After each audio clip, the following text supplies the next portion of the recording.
Hai gengs, kali ini saya akan menjelaskan tentang kebijakan ekspansi Cina di India dilihat dengan pendekatan internal dan eksternal setting. Saya Agustin Ashadi Putri dari Universitas Mataram, Prodi Hubungan Internasional absen 5.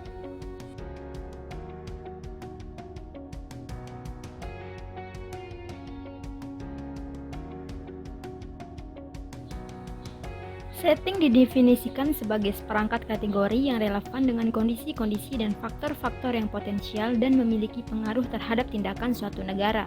Oleh karena itu, dalam menentukan arah kebijakan luar negerinya, para perumus kebijakan seringkali dihadapkan pada situasi dan kondisi tertentu, baik yang berasal dari internal maupun eksternal negara itu sendiri.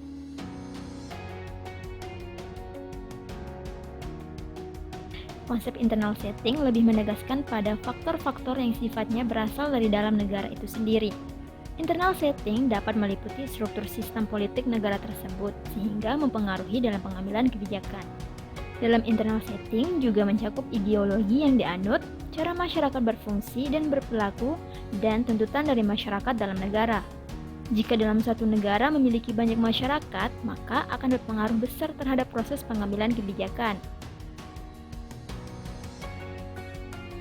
External setting mencakup faktor-faktor non-pemerintah dan interaksi antar negara seperti budaya, masyarakat, dan perdagangan.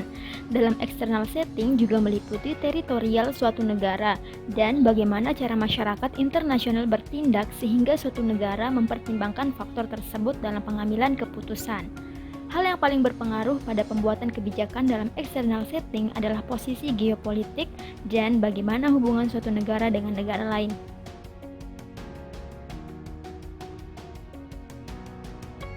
Cina sudah dikenal sebagai negara yang sering melakukan ekspansi. Baru-baru ini, Cina kembali melakukan ekspansi terhadap ledak timur di sepanjang garis kontrol aktual atau LAC, yakni perbatasan de facto India-Tibet. Dari sanalah mulai terjadi konflik antara Cina dan India dengan alasan saling memperebutkan wilayah.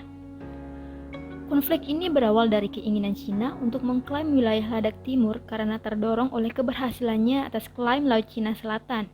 Selain itu, Cina juga menganggap India tidak memiliki pasukan militer yang setara dengan militer Cina.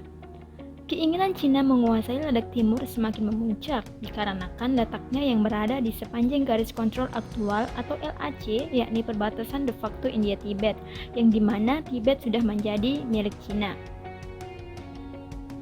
Cina mulai melancarkan aksinya dengan mengirim pasukan bersenjata yakni Tentara Pembebasan Rakyat Cina atau PLA di Ladakh Timur untuk menjatuhkan pasukan militer India. Selama pertikaian terjadi antara dua negara tersebut, terdapat sebuah konsensus dan perjanjian diplomatik yang harus dipatuhi oleh India dan Cina. Namun, Cina sengaja melanggar perjanjian tersebut dengan melakukan gerakan militer provokatif untuk mengubah status quo.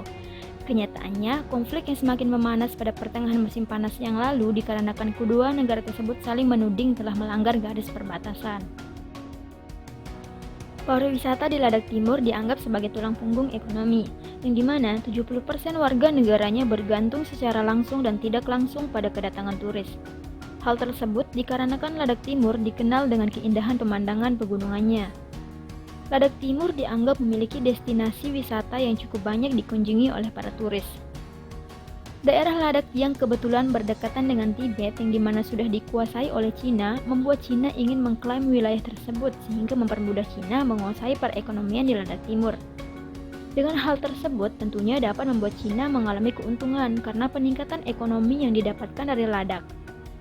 Selain itu, pembangunan infrastruktur di Ladakh yang mana lokasinya dekat dengan garis kontrol aktual menimbulkan kekhawatiran terhadap Cina karena dianggap dapat membahayakan Cina. Letak Ladakh Timur yang berada di sepanjang garis kontrol aktual membuat Cina terdorong untuk melakukan ekspansi. Cina beranggapan bahwa dengan letak Ladakh yang berdekatan dengan Tibet akan memudahkan Cina dalam melakukan ekspansinya. Jika dihadapkan pada dua pilihan, yakni melakukan ekspansi ke wilayah yang jaraknya jauh dari negara sendiri atau ekspansi ke wilayah yang jaraknya lebih dekat dengan daerah kekuasaan, maka akan lebih efisien melakukan ekspansi ke wilayah yang jaraknya cukup dekat dengan daerah kekuasaan. Hal itulah yang menjadi salah satu alasan mengapa Cina ingin mengklaim wilayah Ladakh Timur.